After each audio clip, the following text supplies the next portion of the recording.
Vous êtes nombreux devant vos postes téléviseurs. Madame, Messieurs, bonsoir et bienvenue dans cette grande édition du journal Le Vrai. Sur votre chaîne, dans l'actualité, le ministre d'État en charge de la justice annonce la libération sous condition de l'opposant Eugène Diomindongala. L'arrêté ministériel est annoncé dans 48 heures. Détenu officiellement pour viol sur mineur, le président de la DCF ne pourra se retrouver à moins de 500 mètres d'une école de jeunes filles. Provocation, retorque Patricia Diomi, son épouse.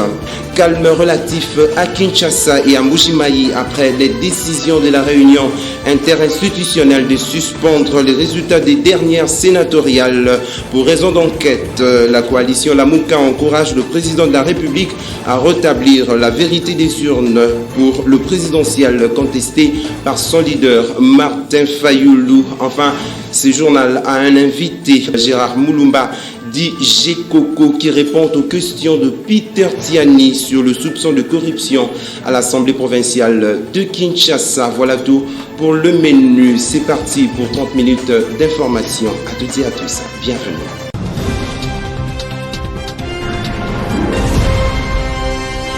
Je l'ai dit au sommaire, 24 heures après la décision de la réunion interinstitutionnelle présidée par le chef de l'État, Félix-Antoine Tshisekedi, afin de faire la lumière sur le soupçon de corruption lors des élections sénatoriales du 15 mars dernier, la tension semble avoir baissé à Kinshasa et à Mbuji-Mayi, mais à la coalition Lamuka, on appelle le pouvoir à aller plus loin en remettant en cause les résultats des élections du 30 décembre dernier, tant contestés par son leader Martin Fayoulou Madidi. Patricia Mastaki pour les explications. Tout est parti des résultats contre nature enregistrés par l'UDPS Tshisekedi à l'issue des élections sénatoriales du 15 mars dernier. Aucun sénateur élu sur 12 députés provinciaux à l'Assemblée provinciale de Kinshasa, 0 sénateur sur 7 députés à l'Assemblée provinciale du Kasaï oriental. Une affalée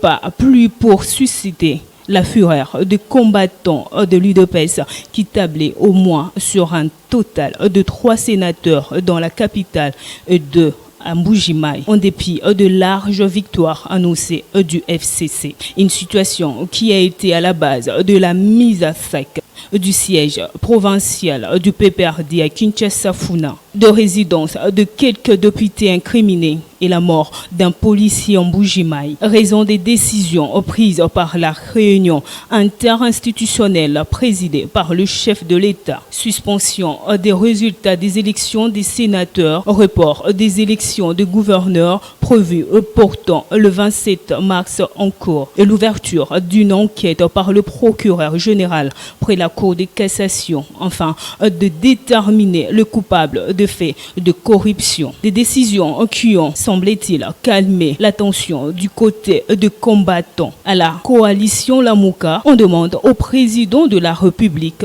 d'aller plus loin encore en revenant sur le résultat de présidentiel toujours contesté par son leader Martin Fayoulou. Une chose est sûre, c'est qu'on n'a pas fini avec la guerre des nerfs. Au chapitre des réactions, un pas vers la bonne direction. C'est en substance en ces termes que le président du MR, Médard Moulangala, allié de l'UDPS, réagit à l'annonce du train des mesures prises par la réunion interinstitutionnelle. Il est au micro de Philippe Vumpi, Louison Kiasi. Le président a agi en toute responsabilité. Il a eu à consulter les différents organes pour avis, mais conformément à l'article 69, en tant que garant de la bonne marche des institutions, il a pris cette décision que vous venez d'évoquer. Décision justifiée par quoi notamment? 1. Les allégations de corruption, mais tout le monde a vu cela. Les candidats se sont exprimés. D'autres, paraît-il, ont même des films, des photos qui vont présenter le moment venu. Donc, de ce côté-là, on ne peut pas accepter. Il faut que cette question soit vidée, et raison pour laquelle on a soutenu aussi pour notre part le fait que le PGR puisse initier différentes actions pour vérifier les allégations que j'ai mentionnées auparavant. Et d'ailleurs, rappelez-vous, Le PGR avait saisi la CENI en son temps pour lui dire qu'il y a des difficultés, je vais devoir enquêter. Mais la CENI est passée outre, ça c'est autre chose. Il y a un point qu'il faut maintenant rappeler encore. Les assemblées provinciales, pour la plupart, n'avaient pas encore soumis leur règlement intérieur pour avis de conformité au niveau de la Cour constitutionnelle. Alors à partir de là, on s'est précipité à installer des bureaux et après à voter des députés. Non, la procédure a été viciée, la procédure n'a pas été respectée et le chef de l'État, je crois qu'il a agi de manière opportune en mettant fin à ce désordre-là. D'une réaction à une autre, le député provincial de l'UDPS, Gérard Moulumba, dit G-Coco, décline toute responsabilité dans le soupçon de corruption lors des dernières élections sénatoriales à l'Assemblée provinciale de Kinshasa. Preuve à l'appui, il déclare avoir respecté le mot d'ordre du parti en votant pour le candidat convenu. Soupçonné d'avoir fait l'objet de corruption lors des sénatoriales du 15 mars dernier à l'Assemblée provinciale de Kinshasa, Gérard Moulumba dit G-Coco ne manque pas d'arguments pour balayer ces allégations des revers de la main, preuve à l'appui. Naza ko accuser ma collègue Nangati. Mais je sais ce qui s'est passé en 2007 dans ma élection et les sénatoriales de 2007. Yango nazoka toujours ma précaution. Balobaka, l'homme prudent voit le mal de loin et les vite. Tout ça n'a bien à voir. Oisa stylo caméra. Vous allez le 15 mars 2019. On a voté qui n'a 12h et quelques, il y a 12h28. On a cliqué photo à Liboso. On a Kalonji, numéro 138. Code barre à Seni, IDPS et puis il y a eu. Tout ça, la deuxième photo, il y a bulletin. Ce n'est pas l'ordinateur, c'est mon bulletin.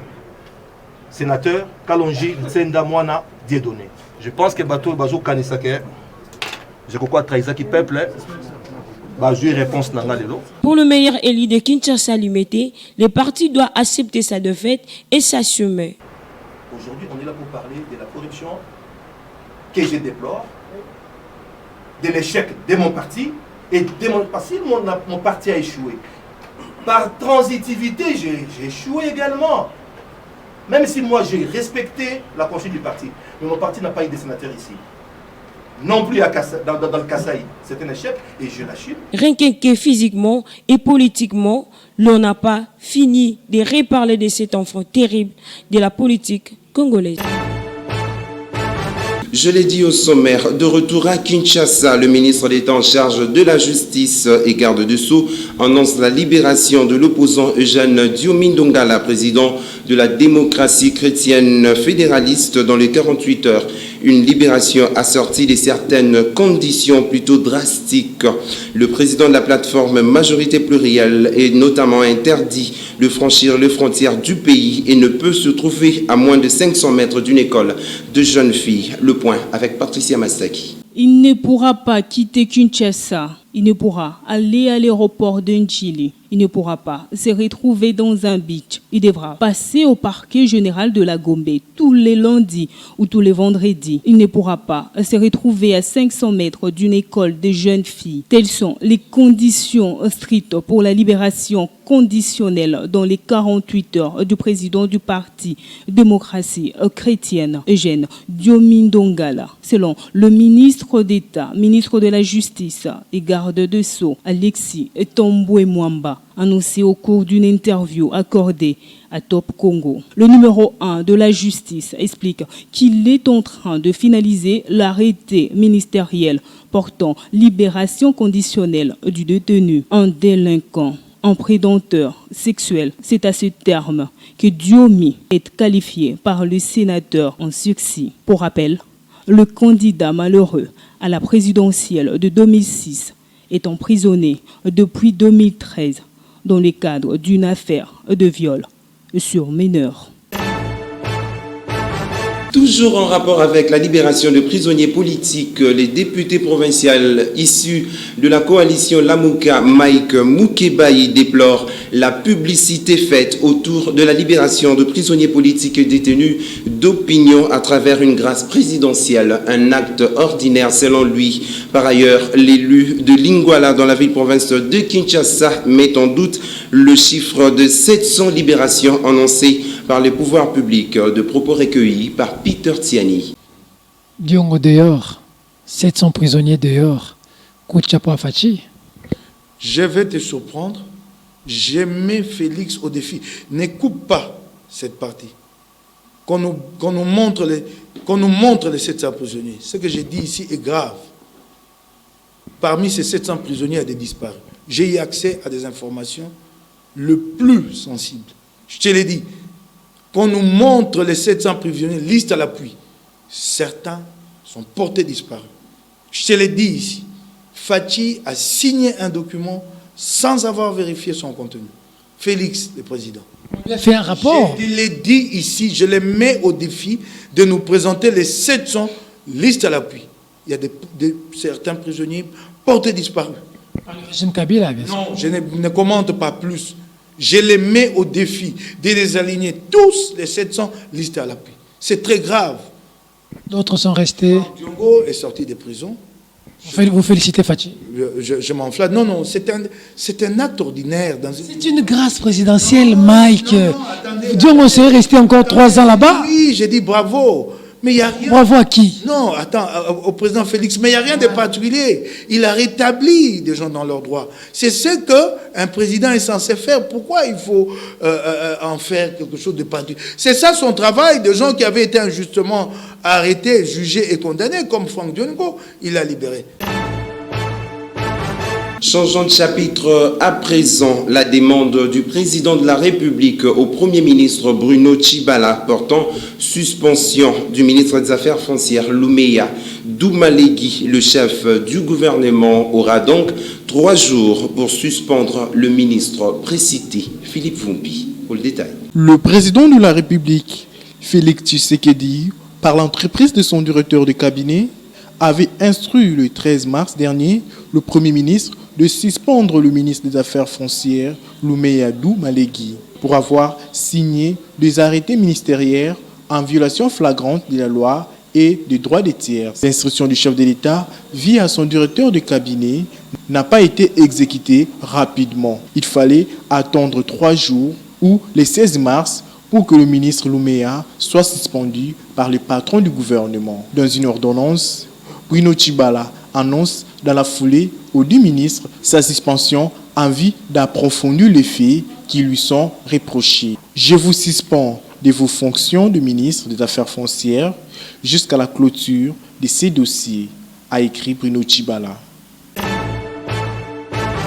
Au chapitre de réaction, Jonas Tchombela, coordonnateur de la nouvelle société civile congolaise, appelle le chef de l'État au suivi de la décision suspendant le ministre des Affaires foncières et les mandataires publics, seul gage, selon lui, pour mettre fin à l'impunité qui a caractérisé le régime précédent. Il est au micro de Jocelyne Luanga, Bison Kiasi. Le président de la République, Félix Tshisekedi, appelé à faire le suivi de ces décisions. C'est la réaction de Jonas Tchombela, coordonnateur de la nouvelle société civile congolaise, quelques jours après la suspension du ministre des Affaires foncières et de quelques mandataires publics. Le ministre est suspendu et on n'a pas entendu le Premier ministre prendre la décision.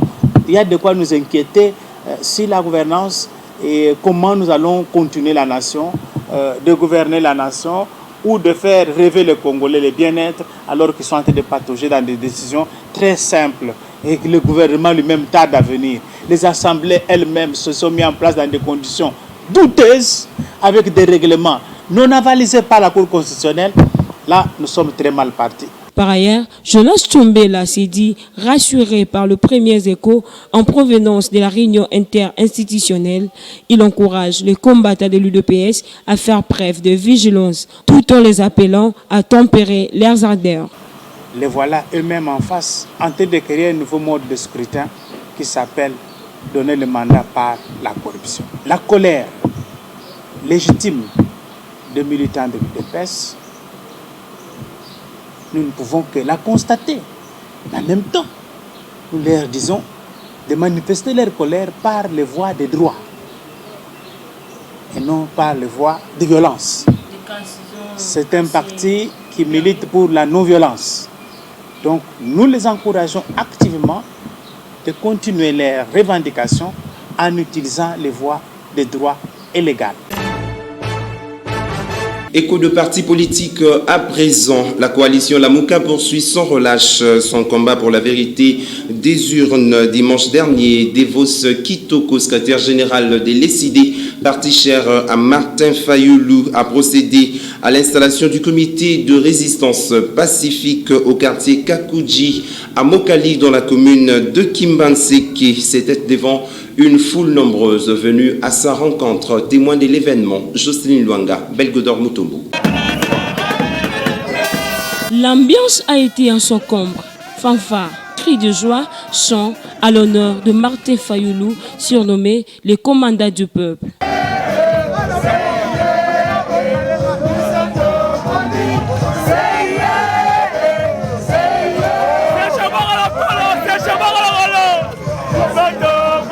Après la présentation des cas de Lessidé, c'est le tour du professeur Devos Kitoko, secrétaire général du parti, à procéder à la remise du drapeau et les statuts au nouveau comité de Kimbanseke. Je vous remets, au nom de notre camarade président, Martin Fayoulou, les drapeaux, symbole du parti, et vous allez faire en sorte que Lessidé puisse rayonner à travers tout Kimbanseke.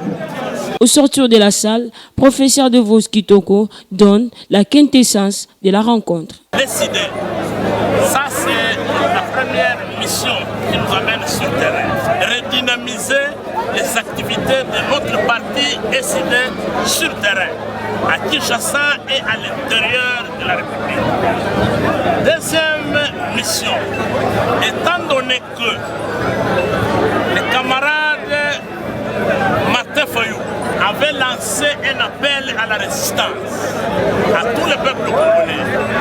Nous, les managers professionnels des partis politiques, qui gérons les partis au quotidien, nous avons pris cet appel et il faut maintenant les transformer en actes. Voilà pourquoi nous sommes en train d'organiser la population congolaise dans chaque quartier, dans chaque commune, dans chaque ville, à ce que nous appelons les comités de résistance citoyenne. Certains pensent que nous préparons une insurrection, d'autres estiment que c'est tout simplement une rébellion. Il n'en est pas question. En dépit des arrêts de la Cour constitutionnelle confirmant la victoire de Félix Tshisekedi comme président de la République, Lessidé et son président Martin Fayoulou s'est dit déterminé pour réclamer la vérité des urnes.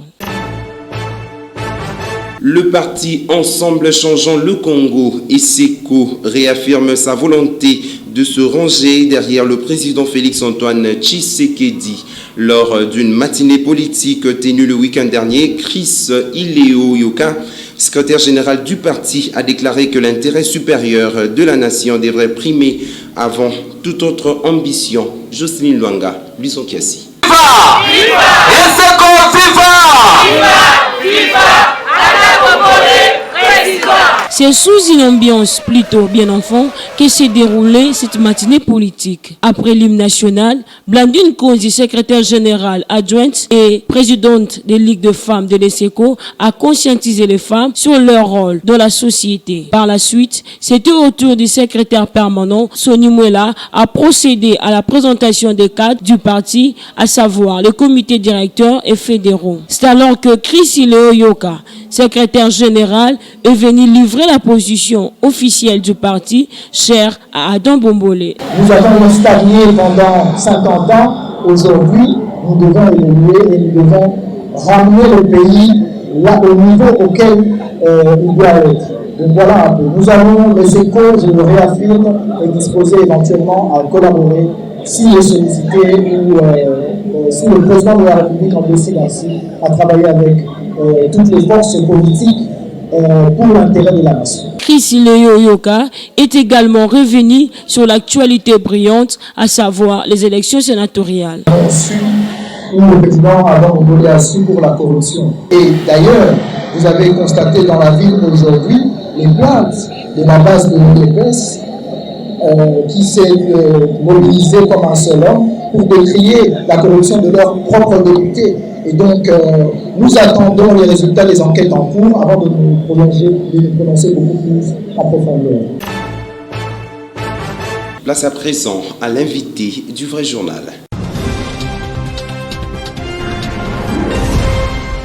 Honorable Gekoko Mwemba, bonjour. Bonjour Peter. Réel plaisir de vous avoir. Je veux dire que la dernière fois qu'on était avec vous, c'était à l'hôpital, dans un état difficile. Vous avez passé des très durs moments. Dieu merci que vous nous revenez en très bonne santé. Comment vous vous sentez aujourd'hui? D'abord, je dirais que le plaisir est partagé. Je suis très content de vous revoir également. Vous avez passé des moments difficiles comme moi. C'était, je dirais, un calvaire, quoi. Tu as été arrêté. Je dirais pas, je ne vais pas entrer dans le fond du dossier, mais je dirais que tu as été arrêté gratuitement. Moi, pareil. Non, je me porte à merveille. Dieu fait grâce. On n'a pas beaucoup de temps. Votre temps est chargé. On met le pied dans le plat. Tollé général, les députés de l'UDPS corrompus. Pas de sénateur à Kinshasa pendant que vous êtes au nombre de 12 à l'Assemblée provinciale de Kinshasa. Et on vous accuse de ne pas avoir voté pour le parti. Honorable, votre réaction? Premièrement, je dirais que le vote est secret. Ceux-là qui nous accusent, comment ils savent que tel a voté, tel n'a pas voté? C'est très pertinent ça. N'est-ce pas que le vote est secret, M. Peter? Je ne vous pose pas la question parce que je n'en ai pas le droit. Mais je voulais juste faire comprendre aux gens qui nous accusent gratuitement qu'il y a tel qui a voté, il y a tel qui n'a pas voté. S'ils sont magiciens, tant mieux. Mais moi, je vous dirais que j'ai voté pour mon parti, j'ai voté pour M. Kalonji. Et ma conscience est tranquille. Ma conscience dort calmement là où elle est. Y a-t-il des preuves que vous avez voté réellement pour? Exactement. Des preuves tangibles et palpables. C'est quoi les preuves? J'ai mon bulletin. J'avais utilisé un système pour capturer mon bulletin quand j'ai fini mon élection. Pourquoi vous avez capturé votre élection? Peter, tu es sans ignorer que je fais, c'est ma 3e mandature. On a eu les mêmes problèmes en 2007. Il y a eu quand même des petits soucis au niveau des élections sénatoriales. L'homme prudent doit toujours voir le mal de loin et l'évite. C'est ce que j'ai fait. J'ai des preuves de mon bulletin, de mon candidat. C'est un candidat du parti qui s'appelle M. Kalonji au numéro 138. Il a été bel et bien voté par moi et un autre député du parti que je ne connais pas. Peter Kazadi dit que 3 ont voté pour le parti. Mais on ne parle pas de vous, on parle de Peter Kazadi et des 2 autres députés. Et lorsque vous dites que vous avez voté, ça veut dire que le parti n'est pas très bien informé parce que vous êtes presque des gens en justice. Je ne pense pas que c'est les propos de ton homonyme Peter Kazadi. Je ne pense pas qu'il peut dire ça parce qu'il c'est un intellectuel, c'est un maître avocat, je dirais bref, c'est un intellectuel. Il ne peut pas citer les noms ou nommément les gens qui ont voté et les gens qui n'ont pas voté. Lui a voté, certes. Je sais que Peter a voté pour le parti, mais je ne sais pas vous dire il a voté pour qui, parce qu'il y a un candidat qui avait une seule voix, et puis celui qui moi j'avais voté avait 2 voix. Je ne sais pas vous dire quel candidat Peter a voté, et je ne crois pas que Peter peut tenir des propos pareils en disant que... il y a des corrompus parmi lesquels l'honorable Gekoko. Ça n'engage que lui. Non, il n'a jamais cité mon nom. Je n'ai pas cité votre nom, mais quand on va au siège du parti, vous êtes parmi les personnes qu'on a pointées du doigt. Je pense que ce débat est clos aujourd'hui en brandissant les bulletins ou mon bulletin de vote que j'ai eu à vous le montrer. Je pense que je ne suis plus dans ces lots-là, des gens qui sont soupçonnés. Il ne faut pas oublier que la présomption d'innocence existe. Donc on attend les sanctions du parti, mais je ne pense pas que je serai sanctionné. S'ils les font, tant mieux. S'ils ne les font pas, Dieu merci, mais moi, je ne suis pas concerné. Et je vous l'ai dit tout à l'heure que ma conscience est tellement tranquille. Je viens de vous le prouver noir sur blanc que j'avais voté pour mon parti et j'ai respecté minutieusement la consigne du parti. Toujours candidat gouverneur, vice-gouverneur, ou est-ce que vous vous retirez après ce que l'UDPS dit aujourd'hui? Nous ne devons pas confondre les élections. Ce sont des enjeux différents et des élections différentes. Je reste candidat vice-gouverneur pour le compte de l'UDPS et pour la ville-province de Kinshasa. Le président a suspendu l'élection de gouverneur et même l'installation du Sénat. Votre réaction? Il en a les droits. Quand il y a dysfonctionnement des institutions, le président a le droit de prendre des mesures qui sont conservatoires pour remettre de l'ordre dans notre pays. Lorsque votre camarade du parti est vice-président, pendant que vous n'avez pas suffisamment de députés à faire de le vice-président, Là aussi, vous n'avez pas corrompu. Pourquoi il n'y a pas eu d'enquête par rapport à ça aussi? Il faut plutôt poser la question au candidat qui a été élu. Mais je ne pense pas qu'il a corrompu. Tout à l'heure, je l'ai dit, nous avions eu une période de campagne. Peut-être il a séduit d'autres électeurs qui nous sommes. Les gens l'ont voté. Je ne pense pas que c'est corruption. Et puis, pour moi, je ne crois pas que c'est la corruption. Prenons l'exemple de M. Tchibala, l'honorable Tchibala Bala, Francis, celui qui est actuellement vice-président de l'Assemblée. Est-ce qu'entre collègues, on peut se passer des pots de vin pour qu'on vote pour tel? Ça ne se fait pas. Écartons un peu l'hypothèse de la corruption. Je vous ai dit qu'il y a quand même une période électorale, une période que les candidats sénateurs ont fait leur campagne, ont mené leur campagne, allais-je dire. Peut-être d'autres candidats ont été attirés par des valeurs, par des allocutions, par beaucoup de choses. Il y a beaucoup de points, beaucoup de critères que d'autres peuvent succomber. Mais moi, ici, je parle de moi, de la personne de Gekoko. J'ai voté pour M. Kalonji, vous avez vu les preuves. Donc, je ne peux plus continuer dans ces débats-là. C'est un débat clos pour moi. Nous sommes en train de chuter. Gekoko est déçu aujourd'hui au regard d'abord de ce que vous avez vécu personnellement. Mais ensuite, vous avez battu campagne, comme le dit certains députés, avec vos moyens, votre base. On a même vu dans les réseaux sociaux, vous avez dit, un média relayé, que vous avez dit que vous avez une base avec au solide d'épaisse, vous allez avancer. Peut-être assez déçu aujourd'hui du comportement de votre parti à votre égard. On commence d'abord par les points du réseau social, du réseau social, parce que c'était un réseau qu'il avait relayé. Je n'ai jamais dit. Ce sont des mécontents que M. Mike Mukebai a mis à la porte, qui ont monté une histoire contre moi, je ne sais pas, gratuitement. Je n'ai jamais dit, je réitère ma position, je n'ai jamais dit que sans IDPS, je serais élu. Je n'ai jamais dit, c'est mon parti, je les respecte, j'aime mon parti. La preuve année, j'ai voté pour ces partis-là. Donc je ne vais pas suivre des débats à bas niveau que les gens des réseaux ont écrits. Je n'ai pas ces temps-là. Vous n'avez jamais dit ça à Kabou? Jamais de la vie. Posez la question à vos confrères, je ne sais pas s'ils sont confrères, entre guillemets, à vous. On monte un audio, vidéo que moi j'ai tenu de tels propos. Je ne l'ai jamais tenu.